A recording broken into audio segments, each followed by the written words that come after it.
3 घंटे वाली जो टिप्स है ये बहुत अहम और बहुत करामत टिप्स है। अगर इसको आप लोगों ने फॉलो कर लिया तो आपका सारा दिन बड़ा पुरसुकून गुजरेगा और टेंशन फ्री गुजरेगा। बिस्मिल्लाहिर्रहमानिर्रहीम, अस्सलाम वालेकुम everyone, welcome back again to my channel. कैसे हैं आप लोग? आई होप कि आप लोग सब ठीक होंगे। अल्लाह के करम से मैं भी बिल्कुल ठीक हूँ। नई वीडियो के साथ, नए व्लॉग के साथ आप लोग की खिदमत में हाजिर हुई हूँ। ये मेरी बड़ी बाजी हैं, उन्होंने मेरे लिए आम भेजे हैं। उनके घर के पास से एक बहुत बड़ा दरख्त है जिसमें ये वाले आम लगते हैं। मैंने पिछले साल जो गर्मियों की वीडियो उसमें वो आम का दरख्त दिखाया भी था और बहुत बड़ा दरख्त है और बड़े आम उसमें लगते हैं। और आजकल तो तूफ़ान जो आ रहे हैं तो उसमें ये आम गिर रहे हैं, इसलिए कुछ लग गए हैं, कुछ टूट गए हैं। लेकिन मैंने बीच में से अच्छे अच्छे आम निकाल के उनको धो के और उनको सुखा के और मैं उसकी कटिंग कर रही हूँ। हमेशा जब भी अचार डालें उसको पहले धो लें और फिर अच्छी तरह सुखा लें। पानी की नमी नहीं होनी चाहिए अचार में। जिस अचार में पानी की नमी आ जाती है वो बहुत जल्दी ख़राब होता है। और अचार जो होता है वो स्टेप बाय स्टेप बनता है, इसलिए आज के दिन के जो स्टेप है वो मैं सिर्फ आप लोगों के साथ शेयर करूँगी, क्योंकि ये दिनों के हिसाब से इसके स्टेप चलते होते हैं। एक दिन हम लोग इसकी कटिंग करके सारे आम इसमें डाल लेते हैं और इसको नमक लगा के रखते हैं। दूसरे दिन इसको मसाला लगता है और तीसरे दिन जाके इसमें तेल डलता है। इस तरह ये होता है कि जो हम लोग इसको जो है ना नमक लगा के रखते हैं, इसमें से जो पानी निकलता है उसका बहुत बड़ा फ़ायदा ये होता है कि फिर आम जो होता है वो जो हमारा अचार होता है वो जल्दी ख़राब नहीं होता। वैसे ये अचार अक्सर जो है ना ख़राब हो जाता है, उसकी वजह यही होती है कि हम लोग या तो इसको नमक लगा के धूप में रख के लोग सुखा लेते हैं, वो भी एक तरीका है। और दूसरा तरीका ये वाला है कि नमक लगा के इसको डब्बे में डाल के बंद करके रख ले। मेरी बाजी इस तरह अचार डालती थी, अल्लाह बख्शे, जो फोत हो गई हैं। ये मैं उनके जो है ना अचार के रेसिपी फॉलो कर रही हूँ। वो हमेशा अचार डालती होती थी और उसका अचार सालों के हिसाब से चलता था। और मेरे साथ एक और भी बाजी थी जो मेरी बहुत अच्छी फ्रेंड भी थी, वो पंजाब साइड की थी और उन लोगों के घर तो बहुत ज़्यादा अचार डलते थे। मैं तो कहती ड्रमों के हिसाब से उनके घर अचार डलते थे और उसकी अम्मी हर चीज़ का अचार डालती होती थी, मिर्चों का और सब्जियों का। और वो अक्सर लेके आया करती थी जहाँ हम लोग जॉब करते थे, वो मेरे साथ जॉब करती थी और उसका अचार बहुत मज़े का अचार होता था। और उनकी भी जो रेसिपी थी वो भी बड़ी ज़बरदस्त थी। खैर वो वाली रेसिपी तो मुझे नहीं पता है कि वो अचार किस तरह बनता है, लेकिन ये है कि उनका अचार भी बहुत मज़े का होता था। और ये मैं इस वक्त रात का टाइम है, पहले मैंने आम काटे, उनको नमक लगा के रखा है और साथ जो है ना मैं ये वही वाले टमाटर हैं जो मैंने बहुत पहले आप लोगों के साथ शेयर किए थे। इसका मैंने पेस्ट बनाया था, लेकिन ये इसी तरह फ्रिज में पड़े ही हुए थे, मैंने निकाली ही नहीं, मुझे टाइम ही नहीं मिला। और आज जो है ना मैंने कहा फ्रिज की भी अब आहिस्ता आहिस्ता सफाई शुरू करनी है, तो मैंने इनको पेस्ट को निकाल के जिप लॉक बैग में डाल दिए ताकि मैं इन दिनों इनको यूज़ कर लूँ, क्योंकि आगे कुर्बानी आ रही है और कुर्बानी के लिए हमें जो फ्रिज है उसको साफ़ करना है। तो मैंने कहा उसमें जो ये ऐसी बच्ची कुछ चीज़ें हैं उनको मैं इन दिनों इस्तेमाल कर लूँगी, तो फ्रिज हमारा जो होगा ना वो खाली हो जाएगा, तो फिर मैं आसानी से धो लूँगी। क्योंकि आगे ज़ाहिर कुर्बानी का गोश्त आएगा तो वो भी हम लोगों ने स्टोर करना है ना, तो फिर उसके लिए जो है ना फ्रिज साफ़ करना होता है।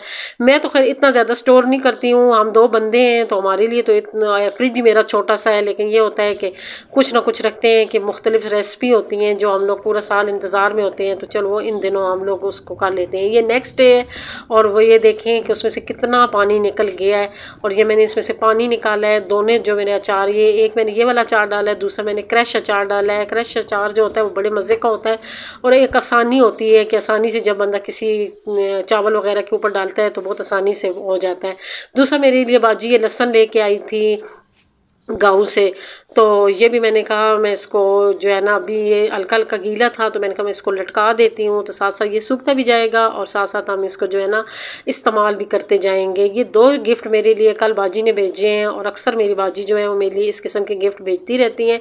बहनों का यही हाल होता है, वो अपनी बहनों के लिए कुछ ना कुछ भेजती रहती हैं, क्योंकि बहन भाइयों का रिश्ता ही ऐसा है कि इसमें दिल करता है कि बंदा अपने बहन भाइयों के घर कुछ ना कुछ भेजता रहे। तो इसको मैंने इस तरह सेव कर लिया ताकि जो है ना जब मुझे ज़रूरत होगी तो मैं बीच में से निकाल लूँगी। तो ये सारे काम मैं जो होते हैं सुबह के टाइम करती हूँ। अभी मैं अपने टॉपिक पे आती हूँ कि वो कौन से 3 घंटे होते हैं जो हमारे लिए बहुत अहम होते हैं। वो सुबह के टाइम होता है, ये नाश्ते के बाद का टाइम है। पहले मैंने जो है ना वो जो लहसुन लाई थी उसको संभाला है ये, और ये जो है ना जो रोटियों से टुकड़े बचते हैं इनको मैं एक शॉपर में जमा करती रहती हूँ और फिर मैं जो है ना ये किसी न किसी को दे देती हूँ। मैं बेचती नहीं हूँ, क्योंकि कुछ चीज़ें ऐसी होती हैं ना कि मुझे अच्छी नहीं लगती हैं कि मैं कहती हूँ कि अब मैं इनको भी बेचूँ, क्योंकि इससे कोई भी अमीर नहीं होता है। और हमेशा कोशिश किया करें कि अपनी आदतें जो है ना वो अमीरों वाली बनाएं, अगर आप अमीर नहीं भी हैं, क्योंकि जब आपकी आदतें अमीरों वाली होंगी तो अल्लाह का जो है ना खुद ब खुद आप लोगों पे फजल हो जाएगा। मसला यही है कि जो अमीर लोग होते हैं वो अमीर से अमीर तर इसीलिए होते जाते हैं कि उनका देने वाला हाथ होता है, और गरीब जो होते हैं वो गरीब से गरीब इसलिए होते जाते हैं कि उनका हाथ लेने वाला होता है। कोशिश किया करें कि अपनी गरीबी में भी जो अपने हाथ है उसको खुला रखा करें, उसे देने वाला बनाएं।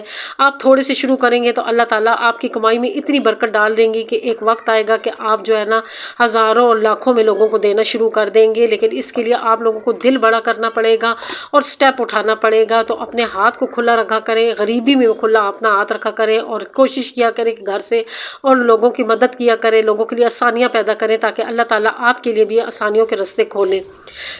3 घंटे जो बहुत अहम है वो सुबह के हैं, जब आप लोग सुबह नमाज़ पढ़ लेते हैं, नाश्ता कर लेते हैं। मैंने सुबह नमाज़ पढ़ी, नाश्ता किया, उसके बाद मैं जो है ना किचन में आ गई। मेरा जो सबसे पहले काम होता है वो किचन का ही होता है कि मैं किचन के सारे काम करके किचन से निकलती हूँ, और फिर जो है ना अंदर जाके बाकी काम शाम करती हूँ। लेकिन यह कि मैं किचन को सबसे पहले समेटती हूँ।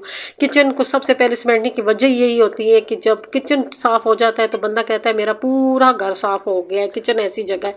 दूसरा ये है कि गर्मियों के दिन है कि जितना आप किचन लेट साफ़ करेंगी, जितने आप बर्तन लेट धोएंगी, तो मक्खियाँ आपके किचन में बहुत ज़्यादा आएंगी, क्योंकि मक्खियाँ ढूंढती हैं, गंदगी को ढूंढती हैं। जहाँ पे गंदगी होती है वहाँ पे मक्खियाँ फ़ौरन पहुँच जाती हैं। इसलिए अपने किचन को साफ़ सुथरा करके उसका दरवाज़ा बंद करके किचन से निकला करें, और फिर अपने पूरे घर के जो है ना चीज़ें संभाला करें।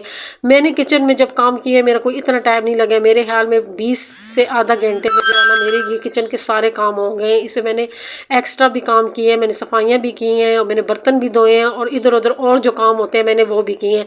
आज तो खैर मैंने आटा नहीं गूंदना था, लेकिन जिस दिन मैंने आटा गूंदना होता है उस दिन मैं आटा भी गूंद लेती हूँ, और आटा गूंद के बाहर निकलती हूँ। फिर यह होता है मेरे किचन के बहुत सारे काम हो जाते हैं। और इस दौरान अगर मैंने दिन का खाना बनाना है तो मैं अक्सर लहसुन वगैरह और प्याज वगैरह भी काट के और छील के निकलती हूँ, ताकि मैं जो जितना गंद है वो एक ही दफ़ा डस्टबिन में डाल दूँ, क्योंकि कूड़े वाला आता है तो उससे पहले पहले जितना भी गंद होता है मेरी कोशिश होती है वो घर से निकल जाए, तो वही बेहतर रहता है।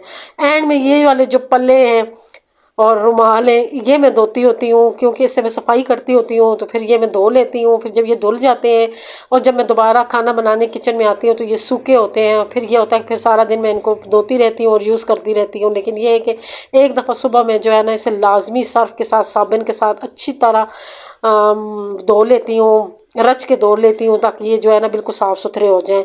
सबसे पहले मैं ड्राइंग रूम में आती हूँ। ड्राइंग रूम के में जो है ना कुछ मतलब बिखरा शिखरा हो तो उसको संभाल लेती हूँ, क्योंकि हमारे घर में बच्चे तो है नहीं है, और हमारा कोई ड्राइंग रूम में आने वाले भी बहुत कम होते हैं। लेकिन ये कि आजकल जो तूफ़ान आ रहे हैं और जो आंधी तूफ़ान है उससे गर्द बहुत आती है, तो इस वजह से मैं लाजमी ड्राइंग रूम में आके मैं सफाई कर लेती हूँ। अगर मेरा ड्राइंग रूम साफ़ भी होता है तो मैं फिर भी लाजमी उसमें झाड़ू भी लगाती हूँ, डस्टिंग भी करती होती हूँ। इसकी वजह ये होती है कि जो रोज़ रोज़ काम होता है उसमें इतना थकना नहीं पड़ता है, और जो काम इकट्ठा हो जाता है उसमें थकना बहुत पड़ता होता है। डस्टिंग तो ऐसी चीज़ है वो आप लोग सफाई के बाद लाजमी किया करें। अगर आप डस्टिंग कर लेंगी तो फिर सारा दिन आपका घर साफ़ सुथरा रहेगा। ये इस पे भी इतनी देर नहीं लगती है। ये मैंने जो है ना जो ड्राइंग रूम साफ़ किया है इस पे भी मेरा बस इतना ही टाइम लगा है, 15 से 20 मिनट लगे, या 20 से आधा घंटा कर लो, इतना ही मेरा टाइम लगा। इससे ज़्यादा मेरा टाइम जो है ना यहाँ पे भी नहीं लगा है, जिसमें मैंने झाड़ू भी लगाया है, मैंने डस्टिंग भी की है, मैंने चीज़ें भी संभाली हैं, तो इसमें हमारा कोई इतना टाइम नहीं लगा है। मैं कहती हूँ 20 मिनट भी मैं ज़्यादा बता रही हूँ, हो सकता है मेरा इससे भी कम टाइम लगा हो, क्योंकि मेरा ड्राइंग रूम इतना बड़ा तो है नहीं है। लेकिन यह है कि जो मैंने वैसे डेकोरेशन पीस वगैरह रखे हुए हैं उसकी मैं भी डस्टिंग कर लेती हूँ, तो उस पर थोड़ा सा ये टाइम लग जाता है, नहीं तो बाकी तो इतना टाइम यहाँ पे नहीं लगता है।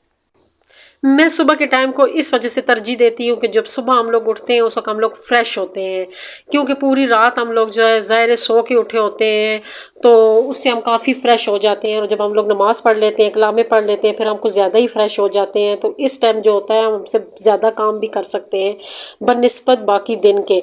तो इसलिए मेरी कोशिश यही होती है कि मैं 2-3 घंटे सुबह ही अपने घर को दे दूँ, ताकि मैं फिर पूरा दिन जो होता है वो फिर मैं फ्री होती हूँ, फिर मैं और बहुत सारे काम इसमें कर लेती हूँ।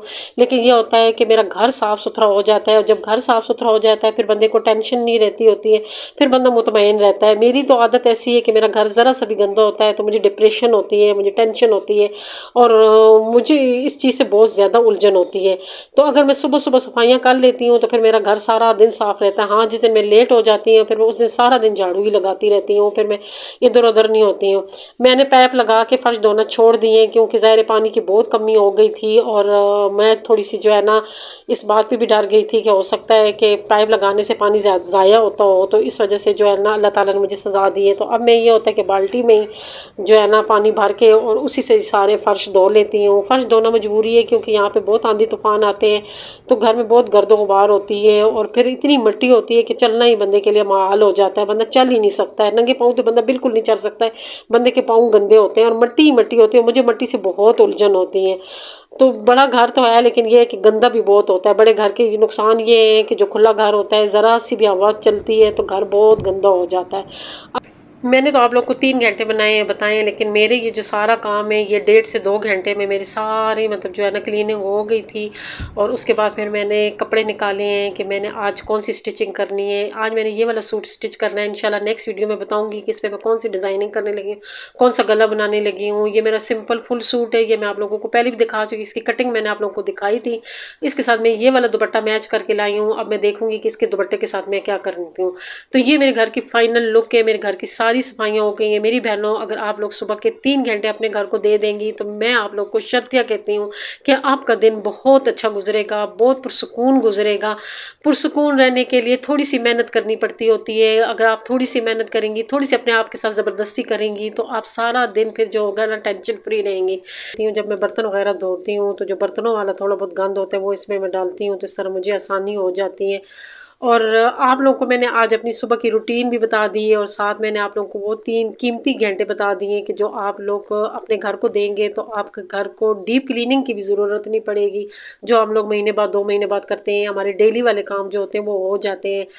कभी कभार जो है ना, आज मैंने बीच में आम का अचार डाला है और साथ मैंने जो है ना और छोटे मोटे किए हैं। और इसके अलावा अगर हम लोग जो है ना कुछ और काम भी कर सकते हैं। मैं रोज़ जो ये 3 घंटे होते हैं इसमें एक एक्स्ट्रा काम भी करती हूँ। आप लोगों को मेरी आज की वीडियो कैसी लगी कमेंट करके ज़रूर बताइएगा। अच्छी लगी तो प्लीज़ मेरी वीडियो को लाइक शेयर, और जो नए लोग हैं मेरे चैनल को ज़रूर सब्सक्राइब करें। दुआ में याद रखें, खुश रहें, आबाद रहें। अल्लाह हाफिज़।